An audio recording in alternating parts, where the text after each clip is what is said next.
El Imperio Romano, el último superpoder del mundo antiguo. Sostenido por su poder militar y regido por sus emperadores, su centro neurológico era una ciudad, Roma. Con una población de 1 millón de habitantes, Roma era un lugar cosmopolita, futurista y poderoso. La ciudad estaba colmada de novedades arquitectónicas y de ingeniería, como sus acueductos y calzadas. O el Panteón, el domo más grande que se había construido hasta ese momento. La arquitectura de Roma era muy cosmopolita. El Foro era una plaza pública que contenía el primer centro comercial de la historia. Pero Roma también era decadente. Los baños termales del emperador Caracalla eran realmente un palacio dedicado al hedonismo más absoluto. Roma era un lugar muy excitante. El Circo Máximo era 2 veces más grande que cualquier estadio deportivo de hoy en día. Y también estaba el Coliseo, un lugar donde la muerte se exhibía como espectáculo. Qué terribles historias están ocultas dentro de sus oscuros pasillos. Las 7 maravillas de Roma sorprendieron al mundo por su innovación y audacia. ¿Cómo fueron los romanos capaces de lograr semejantes avances tecnológicos más de 2 milenios antes de nuestro tiempo?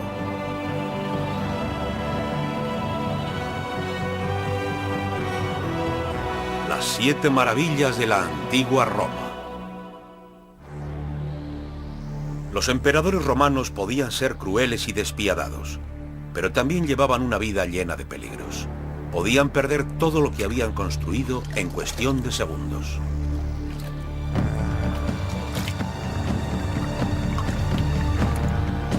Algunos seguían con vida por haberle dado al pueblo lo que el pueblo pedía, mientras que otros protegían su reputación construyendo monumentos colosales que no quedarían olvidados con el paso del tiempo. Roma se convirtió en un lugar único en la tierra. Tenía centros comerciales y balnearios, un sistema de carreteras, agua potable y alcantarillas. Los romanos disfrutaron de una ciudad con una arquitectura insuperable en su día y con espectáculos que iban mucho más allá de sus mejores sueños. El edificio donde se desarrollaban algunos de estos espectáculos era el Circo Máximo. Fue el estadio más grande jamás construido. Tenía capacidad para el doble de espectadores que cualquier arena deportiva de nuestro tiempo. En su interior, los romanos disfrutaban de espectáculos de velocidad, peligro y muerte. Se reunían aquí para contemplar grandes hazañas, piruetas, carreras y aventuras incomparables. Con medio kilómetro de longitud y 150 metros de anchura, el Circo Máximo era el lugar donde se celebraban los grandes espectáculos. Aquí había bestias salvajes, gladiadores y el espectáculo más conocido de todos, las carreras de carros. Tenía capacidad para 350.000 espectadores. La entrada era gratuita, la pagaba el Estado. Pero para Trajano, el emperador que ordenó la construcción del circo, esto solo era un pequeño sacrificio comparado con los beneficios que obtenía. Trajano, como cualquier emperador que se preciase, quería construir un monumento dedicado a su gloria eterna. Y el Circo Máximo fue una excelente elección. A Trajano le gustaba verse a sí mismo como un hombre del pueblo. El circo le permitía entretener a 1/3 de la población de Roma en una sola sesión. La mitad de la pista se veía dividida por una acera de 300 metros de longitud. Se llamaba la Espina y representaba la espalda rota de los enemigos de Roma. En medio de la Espina se erguía un obelisco de más de 25 metros de altura. Este, en un principio, había servido para homenajear la gloria de Ramsés II, el gran faraón egipcio. Pero el obelisco tenía un nuevo dueño, Roma. Los primeros intentos de construir un gran estadio siempre habían acabado en desastre. El primer Circo Máximo se construyó 500 años antes, pero al estar fabricado de madera, la estructura ardía con demasiada facilidad y se incendió una vez tras otra. Pero en el año 100 a.C., el emperador Trajano decidió reconstruirlo de una vez por todas.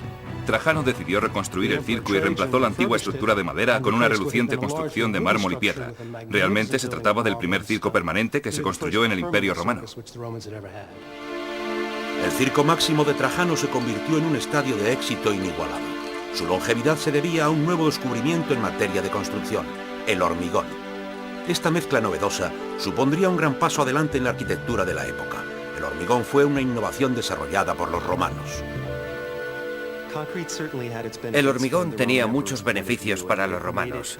En primer lugar, permitía una construcción mucho más rápida que otros materiales que se habían empleado anteriormente y, adicionalmente, haría posible la construcción de complejos cada vez más grandes y de mayor aforo. Cuando se construyó, la única parte del Circo Máximo que se construyó en madera fueron los pisos superiores. Los 3 primeros pisos, donde estaban situados los comercios, estaban construidos de hormigón y decorados con ladrillos y mármol. En conjunto, se trataba de una estructura ignífuga que permitiría una mayor flexibilidad de desarrollo y que, gracias a sus novedosas características, mantuvo el edificio en uso durante más de 500 años. Los romanos jamás habían visto nada igual. Hoy en día solo quedan sus restos, pero en su momento el Circo Máximo fue el edificio más concurrido de su tiempo. Cuando llegabas al Circo Máximo, entrabas dentro de la estructura a través de un arco que llevaba hasta una serie de pasillos. Estos pasillos estaban prácticamente por debajo de la tierra, y cuando finalmente salías de ellos para emerger al interior del circo, la luz era sencillamente cegadora, y se precisaban varios segundos para ajustar los ojos al espectáculo que se desarrollaba. La construcción de Trajano tenía más de 30 metros de altura, dentro de los cuales había 4 filas de asientos. Estas filas rodeaban toda la pista y tenían una longitud total de casi 1500 metros. El escritor Plinio lo describió como bello como un templo, un lugar digno de ser visto por su propio esplendor, aun sin tener en cuenta los espectáculos que se contienen en su interior. Tenía que ser un lugar muy resistente para poder aguantar las sorprendentes características de algunos de los espectáculos. En uno de ellos se soltaron 63 leopardos, 40 osos y 10 elefantes a la vez. Para incrementar la seguridad de los espectadores, se excavó una trinchera de 3,5 metros de anchura y otros tantos de profundidad por todo el perímetro de la pista. El emperador Nerón mandó construir una barrera cilíndrica cubierta de marfil que giraba sobre sí misma al ser tocada, impidiendo que los animales treparan por ella para subir a las gradas. Una novedad que permitía que toda la acción tuviese lugar a escasos metros de los espectadores. El Circo Máximo era tan sumamente grande que necesitaba espectáculos a gran escala, y en el Imperio Romano no había mayor espectáculo que las carreras de carros. La carrera comenzaba con un pañuelo tirado al suelo. Entonces se abrían las puertas y los 12 carros salían disparados a la vez. Durante los primeros momentos tenían que permanecer en sus líneas, pero a partir de cierta distancia ya se les permitía la libertad de movimientos. A partir de ese momento corrían como posesos hasta dar 7 vueltas al circo. La meta estaba justo delante del palco imperial. El trazado de la pista sufría modificaciones y mejoras constantes. Las partes más peligrosas eran sin duda las esquinas, donde los equipos se veían obligados a tomar curvas lo más cerradas posible. Los carros chocaban entre sí y los competidores quedaban aplastados por las pezuñas de los caballos. Más de 50 morían cada año, pero si lograban sobrevivir, se convertían en auténticas superestrellas. Sí, la verdad es que los conductores de carros llevaban una vida similar a la de nuestras estrellas de rock o de cine. Se convertían en auténticas celebridades, atraían mucha atención y disfrutaban de todo el glamour, los beneficios y el tremendo prestigio que habían ganado en el circo. Hoy en día solo conocemos el nombre de uno de ellos, Scorpo, y su vida tuvo que ser bastante representativa de toda la excitación, el glamour y a veces el patetismo que tenía la vida de ser un competidor. Ganó 2000 carreras, pero finalmente murió con las riendas en las manos con tan solo 27 años. Los espectadores hacían apuestas por los distintos equipos, y el espectáculo era atentamente seguido por hombres, mujeres y niños. Es indudable que el Circo Máximo convirtió al emperador Trajano en una figura tremendamente popular, pero esto no fue suficiente para él. Se convirtió en uno de los mayores edificadores del Imperio Romano y su siguiente proyecto sería otra maravilla de la arquitectura conocida como el Foro de Trajano. El foro es un símbolo cultural de la ciudad romana. Se trata del lugar de encuentro principal del pueblo. Era un lugar de reunión que habitualmente tenía un templo a un lado, una basílica y unos juzgados al otro. Por tanto, estamos en el auténtico centro, el Times Square o el Piccadilly Circus de Roma. Roma ya contaba con 5 foros, pero ninguno de ellos poseía la escala de la construcción de Trajano. El foro de Trajano fue el foro más grande que se construyó en Roma. De hecho, tiene el tamaño de todos los demás foros imperiales puestos juntos. Trajano lo construyó no solo para que su nombre perdurase en el tiempo, sino también para convertirse en un auténtico romano. Trajano fue el primero de los emperadores nacidos fuera de Italia. Era de España, era muy buen soldado, y fue el segundo de los 5 buenos emperadores. Le eligieron por su habilidad nata más que por su linaje. Trajano se había hecho a sí mismo y pretendía seguir una dinámica similar con la expansión de su imperio. Previsiblemente, para cumplir las labores de arquitecto principal, eligió a otro extranjero, un griego con el nombre de Apolodoro, que había ayudado a Trajano en algunas de sus campañas militares. No sabemos demasiado sobre la carrera de Apolodoro. Nos pasa lo mismo con todos los demás arquitectos romanos. Era el arquitecto principal de Trajano, se encargaba de construir puentes y más tarde se le asignó el diseño del foro de Trajano. Las ganancias obtenidas en las campañas dacias permitieron que Apolodoro dejara volar su imaginación para convertir el foro de su emperador en todo un muestrario arquitectónico. La plaza tenía más de 200 metros de longitud y estaba rodeada de galerías y de estatuas de Trajano. El foro contenía un mercado, una biblioteca y varios tribunales. Los emperadores romanos tenían que ser gente como Bill Gates. La verdad es que estaban forrados, aunque claro está que algunos emperadores eran más ricos que otros. Todas estas riquezas solían proceder de las conquistas, ya que una parte del dinero siempre iba a parar directamente a las arcas del emperador. Las victorias militares de Trajano servían para financiar sus grandilocuentes construcciones y fueron descritas en una magnífica columna que dominaba el foro. Se trata de una serie de frisos que narran la historia de sus victorias. Es una descripción gráfica de las campañas romanas al cruzar el Danubio y conquistar Rumanía. Contienen ilustraciones fabulosas y coloridas de las matanzas que perpetraron los romanos para ganar su guerra. Y para el romano medio, entrar en el foro de Trajano era como entrar en otro mundo. El pobre romano que escapaba de su típica vivienda abarrotada y maloliente, de repente entraba en este lugar glorioso lleno de mármol donde podía contemplar los tejados de bronce del palacio. Para ellos era como entrar en otro mundo o estar en un plató de cine. Pero el foro de Trajano iba a ser mucho más que un sencillo lugar de reunión público. Para ganarse por completo la simpatía del pueblo, Trajano decidió crear el primer centro comercial de la historia, lo que con el tiempo pasaría a ser conocido como los mercados de Trajano. Niveló una colina de 42 metros de altura para construir una serie de terrazas anexas a su foro. Los mercados tienen un diseño muy interesante porque de cierta manera parece que sientan un precedente para nuestros actuales centros comerciales, con varios niveles y pisos conectados entre sí.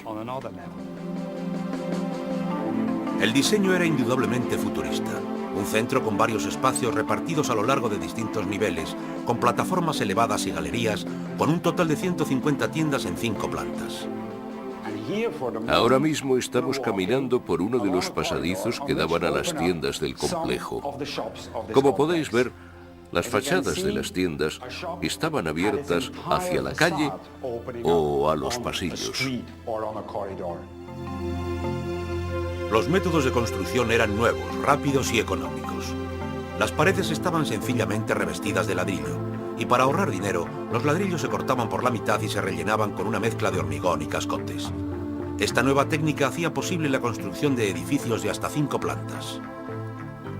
Los mercados de Trajano son un ejemplo perfecto de la maestría que tenían los romanos utilizando los ladrillos, no solo como material de construcción, sino también como material estético.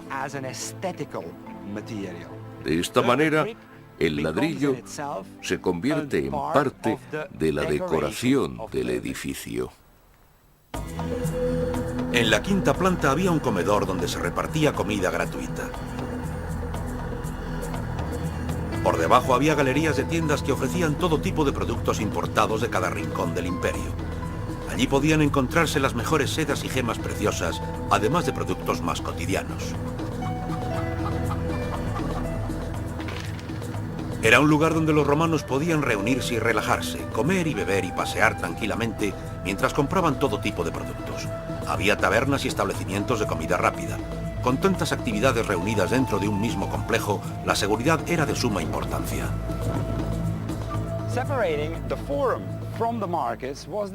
Entre el foro y el mercado estaba este enorme muro cortafuegos que protegía el foro de los incendios que habitualmente asediaban a los mercados. También cumplía la función de separar el mundo de la vida ordinaria de Roma, un mundo lleno de luchas y violencia, del mundo del emperador, un ambiente mucho más solemne y, cómo no, ceremonial.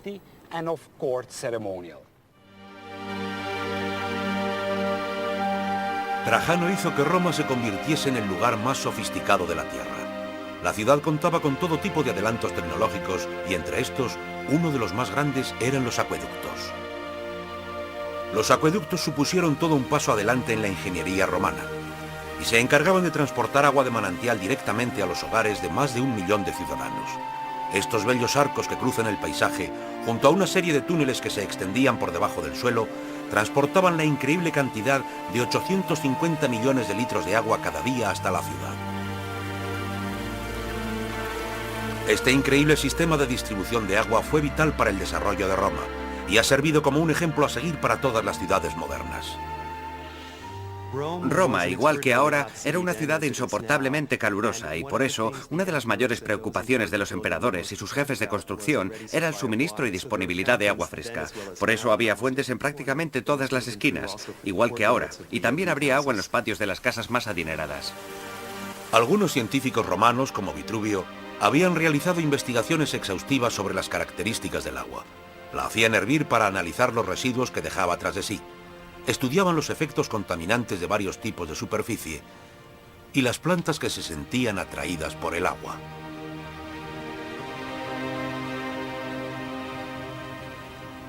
Más adelante, bajo el mandato de Trajano, se creó un ministerio del agua a cuyo frente estaba Frontino, un célebre ingeniero. Frontino era un hombre extraordinariamente meticuloso. Trajano le nombró ingeniero jefe de aguas. Escribió un libro sobre su trabajo que aún conservamos hoy en día, y en él describe ciertos detalles sobre el funcionamiento de los acueductos. Los romanos ya eran conscientes de que la mejor agua no provenía del Tíber, sino de los manantiales naturales que había en las afueras de Roma. El agua, siempre que proviniese de un lugar suficientemente alto, podía ser canalizada hasta la ciudad a través del sistema de acueductos. La experiencia de los ingenieros romanos les permitía salvar todo tipo de obstáculos, y con el tiempo construirían una red de túneles y acueductos de 400 kilómetros de longitud. Pero antes de que comenzaran las obras había que determinar el nivel de inclinación. Una vez establecido este ángulo, serviría para marcar la inclinación del acueducto a través de colinas y valles hasta llegar a Roma. El agua pasaba a través de varios tanques de purificación antes de entrar dentro del acueducto. En ciertos lugares se restringía el flujo del agua para que las impurezas se depositaran en el fondo. Los acueductos, en su ruta desde las colinas de Roma hasta la ciudad en sí, a veces se veían obligados a pasar por debajo de poblaciones o colinas, y para lograr esto se excavaban túneles especiales. Se excavaban a mano y estaban muy bien construidos. También construidos que, de hecho, son la única construcción pública romana que aún se utiliza hoy en día. Para hacer los túneles, los ingenieros utilizaron la técnica romana de excavar varias fosas verticales por encima del túnel a intervalos de 35 metros. Las fosas permitían insertar plomadas para asegurar la inclinación correcta del túnel. El problema era que cuando el acueducto salía por el otro lado, la tierra a menudo descendía vertiginosamente hacia la ciudad, y para mantener la angulación del flujo, el canal tenía que elevarse mediante la utilización de muros de ladrillo o piedra. Si el terreno se hacía cada vez más bajo, la pared se elevaba proporcionalmente, pero cuando el muro sobrepasaba los 2 metros de altura, el precio del mismo ascendía hasta niveles prohibitivos. Para solucionar este problema, los romanos recurrieron a una de sus mayores innovaciones arquitectónicas, el arco. Estamos bajo el típico arco romano semicircular construido con bloques tallados. El tramo tendrá unos 6 metros de longitud y habrá en total unas 27 piedras formando el arco. Los ingenieros romanos utilizaban andamios de madera como ayuda para construir los arcos. Cuando los bloques de piedra estaban en su lugar, se les aplicaban guijarros y cemento para elevar la estructura hacia arriba. En cuanto ya tenían puesto el último bloque, se deshacían del andamio y dejaban que el arco se mantuviera por sí solo. Todo el peso se distribuía hacia el suelo a través de los laterales. Y una vez hecho esto, ya seguían con el resto del acueducto. Gracias a los arcos, los acueductos podían cruzar valles. Pero como los arcos no eran totalmente fiables, los ingenieros romanos idearon varias técnicas para aumentar la estabilidad de los mismos. Las bases de los acueductos que cruzaban por encima de un río estaban especialmente perfiladas para defleccionar el flujo de la corriente. Pero cuando los arcos se volvían demasiado altos, había que tomar precauciones especiales para que no se desestabilizaran, y la solución de los romanos fue sorprendentemente simple: limitar su altura a tan solo 25 metros. Pero a veces los acueductos tenían que sobrepasar esta altura para mantener el ángulo correcto de inclinación, y en estos casos se construía un segundo nivel de arcos por encima del primero. Existen acueductos con hasta 3 filas de arcos y 60 metros de altura. El cemento sería de capital importancia en la construcción de los acueductos, ya que los ingenieros romanos descubrieron que servía para impermeabilizar la parte inferior de los canales. Se trataba de un cemento especial fabricado con posmala, un tipo de ceniza volcánica que, al ser mezclada con piedra caliza, se convertía en un mortero especial capaz de solidificar bajo el agua. Este es el canal del acueducto que traía el agua a la antigua Roma. Era muy ancho y creemos que transportaba hasta 150 millones de litros de agua hasta la ciudad. Estaba totalmente impermeabilizado gracias a su revestimiento de piedra caliza y arcilla. Pero ¿por qué tanta complicación cuando se podría haber hecho lo mismo con un sistema de tuberías? Es cierto, los romanos podrían haber utilizado tuberías, pero claro, esto hubiese traído sus propios problemas, especialmente a lo que a la presión de las tuberías se refiere. Por eso prefirieron tener el agua aquí arriba, en un acueducto o en un canal en vez de tuberías, ya que así podrían distribuirlas fácil y rápidamente con un método de construcción. Todo esto iba cubierto para que el agua no se evaporara con el calor ni se ensuciara por el camino. Los romanos creían que sería demasiado difícil detectar y arreglar fugas si el sistema de tuberías estuviera por debajo de la tierra. Solo utilizaban tuberías de terracota, ya que los ingenieros romanos sabían que el plomo, además de demasiado caro, podía ser venenoso. También sabían que las tuberías creaban depósitos que, una vez acumulados, podrían crear puntos de presión. La mayor ventaja con la que contaba el acueducto es que era muy fácil de inspeccionar y de mantener. Los acueductos podían cruzar planicies fácilmente, pero los valles más profundos y las quebradas planteaban un grave problema. Para poder atravesarlas, los ingenieros romanos construían una cisterna en cada lado. Después, cuando vertían el agua por una tubería, el propio peso de esta la empujaba hasta el otro lado. Era una forma muy ingeniosa de burlar la gravedad.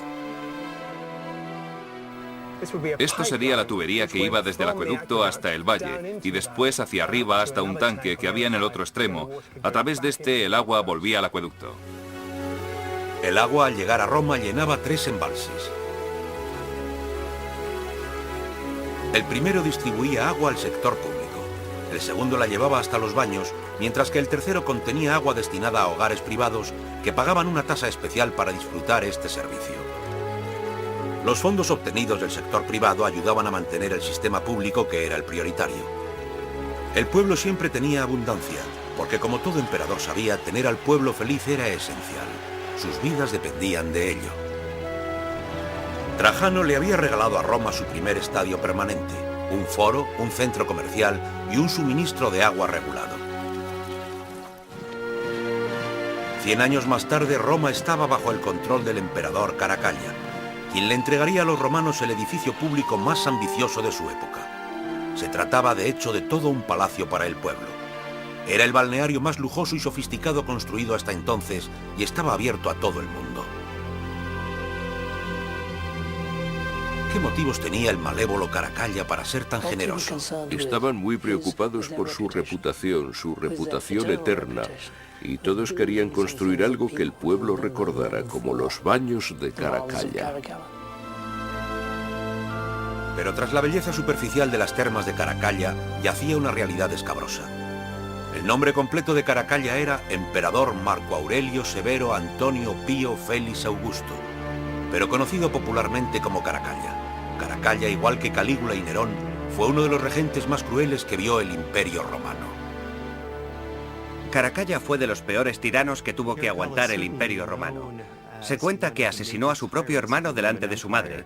Después hizo que borraran su nombre, el nombre de su hermano, de todos los monumentos que había en Roma, además de la imagen de su esposa y su padrastro. Y su reputación iba mucho más allá de las fronteras de Roma.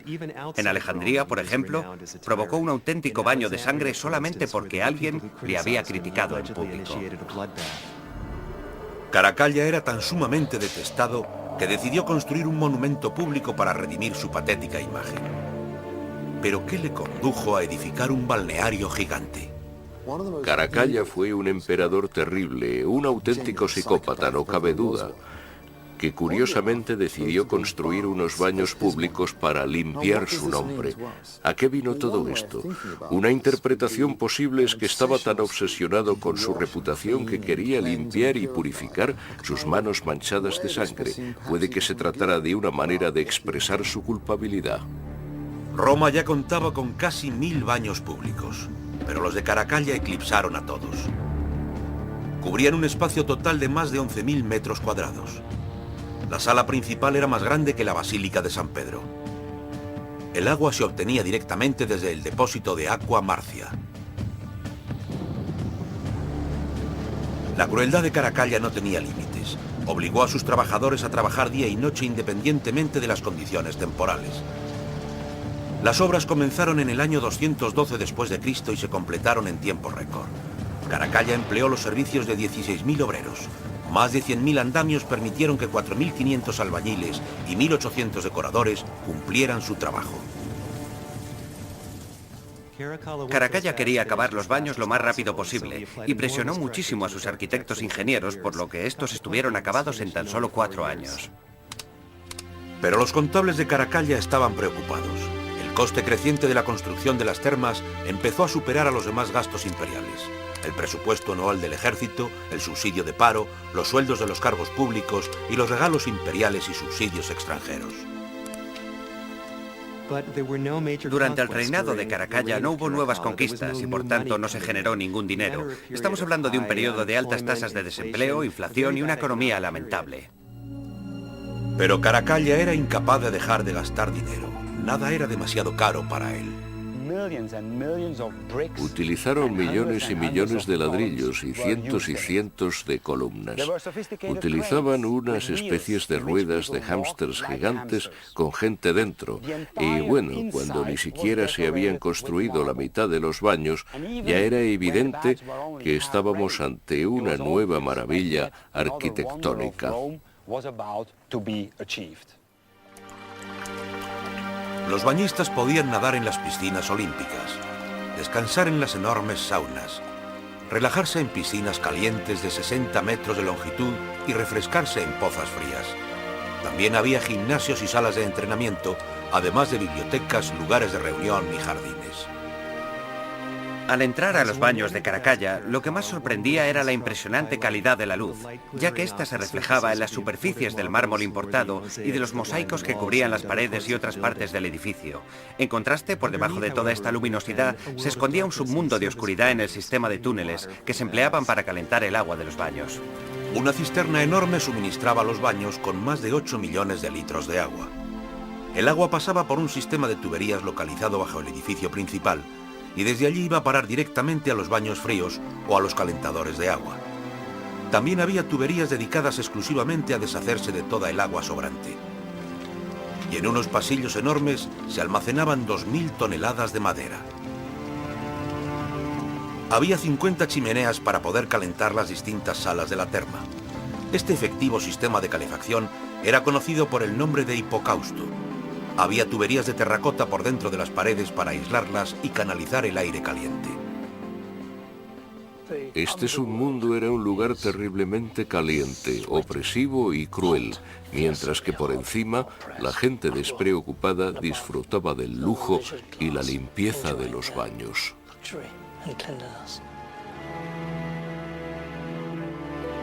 Los baños podían albergar hasta 2.000 personas al mismo tiempo.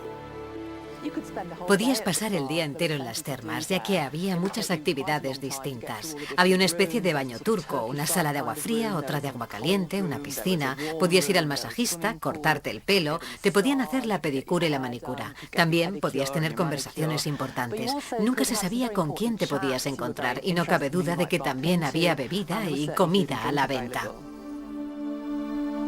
El baño principal, el caldarium, era el lugar más caliente de las termas. Tenía un techo en forma de domo para facilitar el paso de la luz y el calor. Los baños fueron tan populares como longevos, dos cualidades que no podían ser aplicadas a Caracalla. El 8 de abril del año 217, un solo año después del final de las obras, Caracalla fue asesinado a manos de su propio guardaespaldas. Los romanos disfrutaron de sus baños durante siglos, pero hicieron todo lo posible por olvidarse de Caracalla, uno de los emperadores más detestados de todos los tiempos.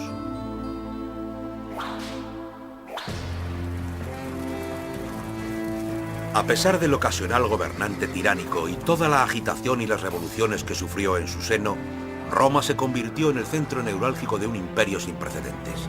Una hazaña hecha posible gracias al extenso sistema de calzadas romanas. Los romanos se percataron de que para gestionar efectivamente un imperio de semejante extensión y envergadura, necesitarían construir un sistema de calzadas para el transporte eficaz de tropas y bienes. Utilizaron las calzadas para crear una especie de pueblo global. La primera calzada romana fue la Vía Apia, un trabajo comisionado en el año 312 a.C. por el cónsul Claudio. En menos de 200 años se construyó un sistema de carreteras de más de 300.000 kilómetros capaz de llegar hasta las fronteras más lejanas del imperio. Sobre ellas marchaban los ejércitos romanos y pronto toda Europa hacia el oeste, Judea al este y Egipto hacia el sur, cayeron bajo el control del imperio. En los tiempos de esplendor del imperio, las calzadas crecían a un ritmo de 1 kilómetro cada 2 días, y sorprendentemente muchas sobreviven hoy en día. ¿Cuál era el secreto de su construcción? La respuesta está en su meticulosa manera de prospectar el terreno con un artilugio conocido como groma. Los romanos escrutaban el terreno de una manera muy parecida a la que utilizamos hoy en día. Utilizaban ángulos rectos, empleaban el nivel para determinar la elevación y todas esas cosas. Primero tomabas una referencia visual desde uno de los ejes, así, para después moverte alrededor y colocar las demás líneas en ángulos rectos. Esta era la estrategia más recurrida para las distancias cortas. Para las más largas, los romanos tenían que fijarse en las colinas más altas que podían vislumbrar en el horizonte y plantaban palos entre el lugar donde estaban y el lugar donde querían ir, y entre ambos tendían una cuerda perfectamente recta. Como no podían prospectar alrededor de las esquinas, todas las calzadas romanas se hicieron rectas. Si la calzada se topaba con algún obstáculo insorteable, esta desaparecía momentáneamente para continuar en el otro lado, aunque en muchas ocasiones todas las calzadas atravesaban colinas enteras. El emperador Trajano mandó cavar un corte de 40 metros de profundidad para extender la Vía Apia hasta la costa. Esta idea de construir una calzada recta desde un principio era totalmente nueva. Hasta ese momento todas las calzadas habían evolucionado siguiendo las huellas de antiguos caminos. Evitaban ríos y colinas, pero para los romanos esto era un método ineficaz y nada se opondría en el camino de la Vía Apia. Y cuando la carretera llegaba a un pantano, se construía una plataforma especial. La plataforma estaba compuesta de una estructura de madera fijada sobre el pantano. A veces utilizaban troncos enteros antes de depositar una capa de piedra caliza cubierta de guijarros. Las calzadas romanas se construyeron con mucho cuidado, ya que eran un elemento clave para las comunicaciones del imperio. Y la construcción de estas carreteras era un negocio muy serio, ya que servían para muchas cosas, como el transporte de tropas o suministros, y estaban construidas por esclavos, soldados y ciudadanos de las clases bajas que trabajaban para constructoras privadas.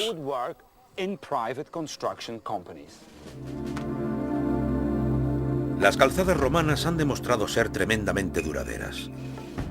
Todas se construyeron siguiendo el mismo sistema. Primero se cavaba una trinchera ancha que seguidamente se rellenaba con arena y cantos rodados para formar una base sólida. Después se vertía una capa de gravilla y piedra dura, y esta capa se veía mezclada con mortero y arcilla antes de ser compactada. El último paso era la disposición de una capa de piedras asfaltadas, normalmente basalto, que formaba la capa superior y permitía que toda el agua cayera hacia los lados. Cada 1000 pasos o milla romana quedaba marcado por un hito cilíndrico grabado con el nombre del emperador vigente y la distancia hasta la siguiente ciudad. Había campamentos instalados cada 10 millas. Durante el reinado de Augusto, cuando llegaron a Roma las noticias de la invasión germánica de la Galia, el emperador mandó varias legiones para defender sus territorios. Viajando en un tiempo récord de 30 kilómetros cada 5 horas, el ejército llegó a tiempo para solventar el conflicto. Las calzadas romanas eran un símbolo del poder del imperio. Corrían rectas como una flecha a través de los campos y en esencia parecían gritarles a los pueblos conquistados: ahora formáis parte de Roma, sois propiedad romana, pertenecéis al imperio. Y mientras las calzadas ayudaban a mantener unido el imperio, la arquitectura romana era el símbolo viviente de la influencia que éste ejercía sobre el resto del mundo. La obra más visionaria de la construcción romana sigue siendo todo un punto de referencia dentro de la arquitectura mundial. El Panteón, un templo dedicado a todos los dioses, se construyó bajo órdenes del emperador Adriano en el año 125 después de Cristo. El Panteón es la construcción romana que mejor ha sobrevivido y está considerado entre los mayores logros arquitectónicos de la historia. Su rasgo más característico es el ojo, una abertura redonda de 10 metros de anchura abierta al cielo.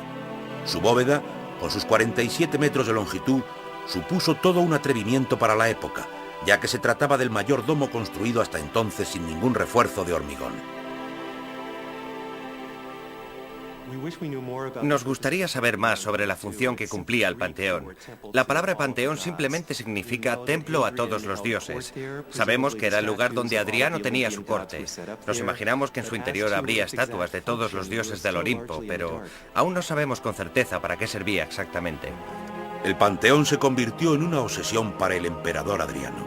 Estaba tan fascinado por la arquitectura que era capaz de trazar sus propios planos y heliografías. Su villa privada se construyó siguiendo esquemas egipcios.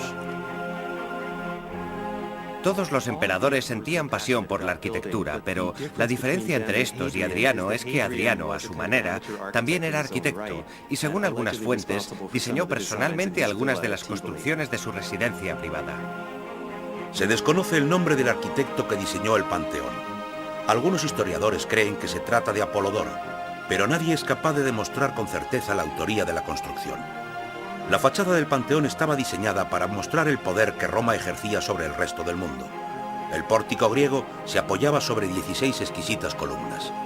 Las columnas estaban construidas de granito egipcio, traído desde miles de kilómetros de distancia en Asuán, Egipto. Las vigas transversales que tienen por encima estaban en un principio revestidas de bronce. Desde aquí, 2 enormes puertas de bronce de 21 metros de altura se abrían para dar paso a una enorme zona circular, la mitad de grande que un campo de fútbol.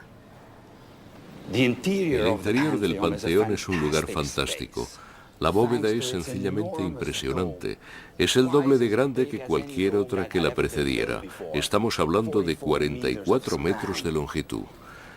Es un lugar dotado de una tremenda cualidad espacial. El Panteón es uno de los edificios más famosos del mundo. Es uno de los mejor conservados, pero aún así sigue siendo de lo más enigmático. Seguimos sin saber cómo se llamaba originalmente y tampoco sabemos para qué se utilizaba. El Panteón fusionaba estilos clásicos y modernos. No tenía ningún tipo de precedente arquitectónico. El espacio interior carecía de apoyos, algo jamás visto hasta entonces en el diseño de un templo. Y su domo es la culminación del arte de la ingeniería romana. El Panteón no fue el primer domo de la arquitectura romana. Ya se habían visto en las termas, por ejemplo. Pero el Panteón cubría un espacio mucho mayor que el de cualquier otra estructura antigua. Una hazaña que no sería superada hasta la llegada del Renacimiento. La construcción del domo del Panteón fue el mayor reto técnico que emprendieron los romanos. Era el doble de grande que cualquier otro domo. Y el mayor problema a la hora de construir cualquier domo es prevenir que éste se colapse bajo su propio peso. Son estructuras que siempre empujan hacia abajo y tienden a caerse por la parte del medio. Los romanos resolvieron esto de 2 maneras. En primer lugar, construyeron un domo tremendamente grueso. Y adicionalmente, para impedir que éste se desplazara hacia afuera y hacia abajo, lo construyeron apoyado sobre una serie de contrafuertes adosados a un anillo sólido, dispuesto alrededor de la base del propio domo. Una solución sencillamente brillante. El arquitecto sabía que solo se necesitarían 8 pilares para aguantar el peso de la enorme semiesfera. Estos tendrían que ser especialmente fuertes y se construyeron con un grosor de 6,5 metros. Pero para reducir su peso total estaban ahuecados en su interior. El domo en sí es una estructura de lo más futurista. Había sido diseñada para obtener el mínimo peso y ejercer la mínima presión hacia abajo. El domo tiene una serie de características muy sofisticadas y para su construcción se utilizaron 5 tipos de cemento distintos. El secreto del hormigón romano era una sustancia conocida como polchalana, una especie de ceniza volcánica que, al solidificarse, se quedaba tan dura como la piedra. Fue un material revolucionario. Estos avances permitían que el aspecto estético del edificio no estuviera dictado por la solidez estructural del mismo, cuando, anteriormente, siempre había ocurrido lo contrario. El domo fue construido con exquisitas proporciones, ya que medía exactamente la mitad que el resto del edificio. Los constructores utilizaron hormigón duro y bloques de toba para el primer nivel. El siguiente estaba construido con ladrillos de toba más ligeros que los del primer nivel. El primer anillo del domo estaba construido con hormigón, pero según se iba elevando, el grosor del hormigón se volvía más fino y se le añadían aún más bloques de toba. La parte superior era la más ligera y estaba construida con piedra pómez. Sin estas reducciones de peso, las tensiones internas del domo se hubieran visto aumentadas hasta un 80%. Oculto dentro de las paredes había un complejo sistema de arcos diseñados para reducir el peso y dirigir la presión hacia abajo, hacia los pilares de apoyo. Y para reducir aún más el peso del domo, el arquitecto cortó grandes paneles del mismo. Esta última adición, además de servir un propósito estructural, también cumplía una función estética. Estas perforaciones del domo estaban doradas y todo esto tendría el aspecto de una gran bóveda de oro. El domo se construyó utilizando un esqueleto independiente de madera. Este esqueleto determinó la forma de las perforaciones y los moldes. Y por encima de todo estaba el ojo. Una apertura circular de 10 metros de diámetro que abría una ventana a los cielos. Se trataba de una adición muy ingeniosa, ya que ayudaba a restar presión en la parte más frágil del diseño, y ha sido clave para la supervivencia de la construcción. El nombre del arquitecto responsable del revolucionario diseño del Panteón aún sigue siendo un misterio. No sabemos si fue Apolodoro o el propio emperador. El historiador Casio Dio cuenta una historia sobre Apolodoro y Adriano. En esta historia, Adriano le mostraba algunos de sus diseños a Apolodoro, quien los criticó despiadadamente y, según Dio, Adriano ordenó que lo ejecutaran.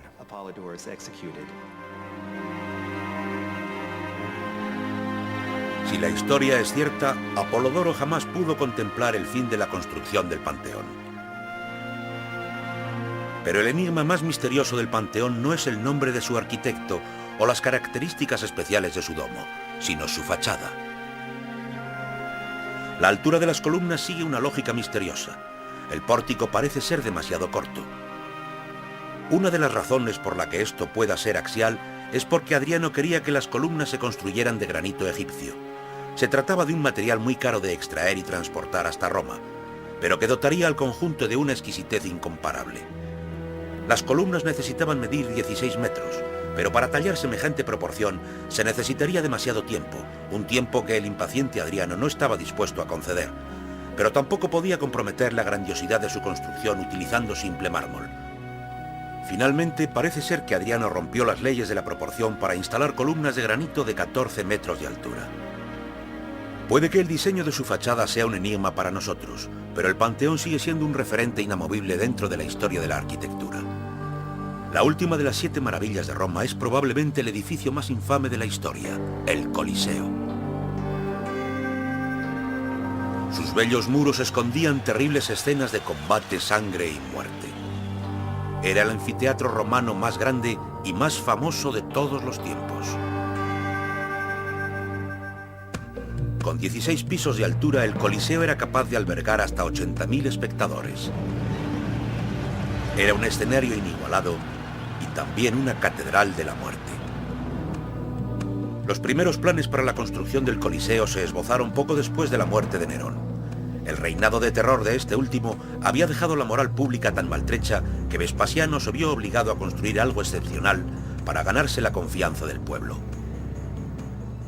Vespasiano era una especie de anomalía entre los emperadores romanos. Era una persona sobria, trabajadora y honesta, cualidades por las que le apreciaban los romanos.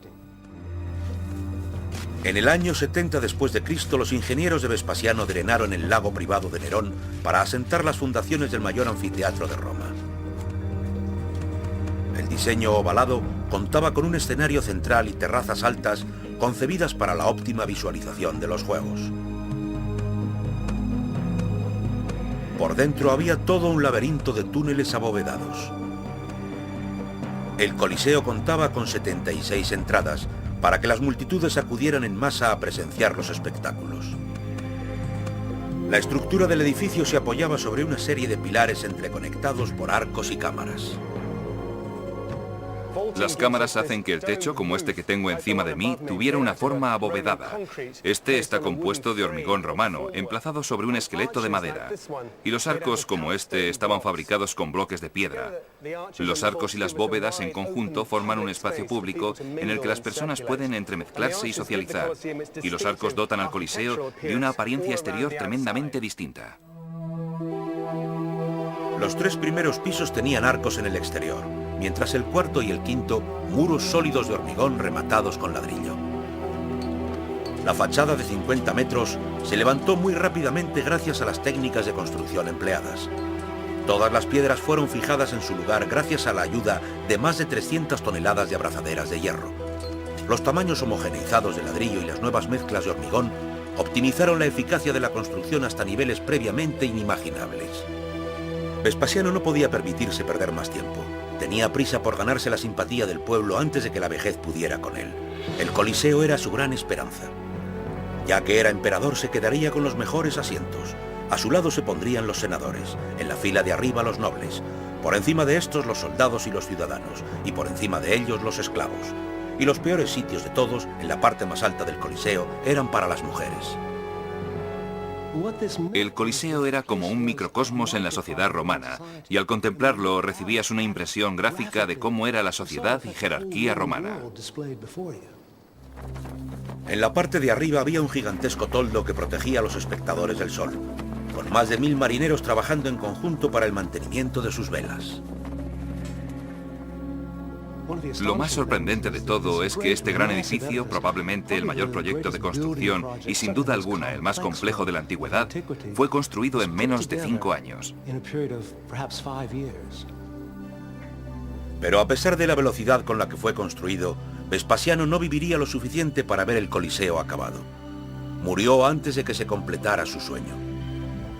Su hijo, Tito, inauguraría oficialmente el escenario más sangriento de la tierra. Durante 100 días seguidos deleitó al público romano con matanzas de bestias, ejecuciones de hombres, mujeres y niños y luchas de gladiadores.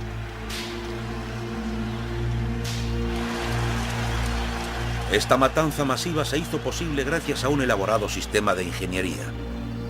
Oculto por debajo del Coliseo, existía un laberinto de túneles que servían para transportar la escenografía y deshacerse de los cuerpos caídos. Había 32 jaulas para animales, colmadas de leones, tigres, elefantes y cocodrilos. Pero con solo girar un mecanismo, las puertas de las jaulas podían abrirse en un instante y las bestias corrían dominadas por el pánico y la confusión hacia el exterior. Se podían llegar a sacrificar más de 5000 animales al día. De hecho, esta matanza indiscriminada redujo algunas especies a la extinción. Era una matanza a gran escala y para que funcionase tenía que seguir un orden muy preciso. Se cuenta que el emperador Claudio tiró a sus escenógrafos y a los técnicos a los leones porque se había producido un fallo en la maquinaria que había arruinado un espectáculo. Las ejecuciones eran especialmente populares. Allí se torturaba hasta la muerte a cristianos, judíos, criminales y esclavos con el fin de proporcionar un gran espectáculo.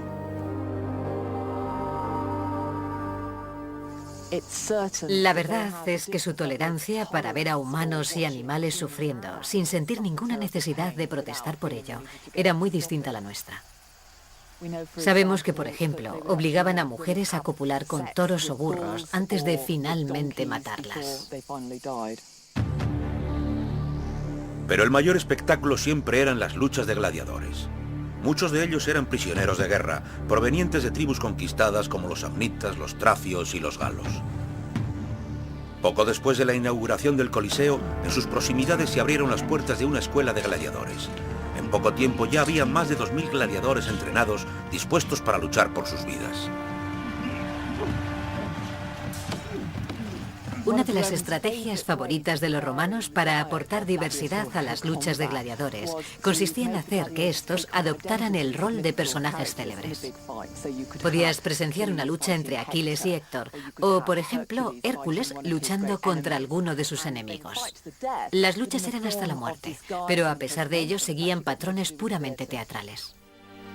Si sobrevivían el tiempo suficiente para cumplir sus contratos, los gladiadores se convertían en hombres libres. El Coliseo convirtió a algunos gladiadores en auténticos héroes. Algunos recibirían una segunda oportunidad, mientras que otros morirían dentro de sus muros. Sus cuerpos eran retirados de la arena al final de cada combate. Nada menos que 42 emperadores se beneficiarían de la obra de Vespasiano. El Coliseo era un edificio diseñado para mantener al pueblo feliz, y consiguió su cometido, pero a un alto precio. Más de 700.000 almas morirían dentro de sus muros. El Coliseo aún sigue en pie como la obra maestra arquitectónica que es, un legado que ha eclipsado su terrible y sangrienta historia. Las 7 maravillas de Roma eran creaciones excepcionales, obras de arquitectura e ingeniería que no conocerían igual hasta más de 1000 años más tarde.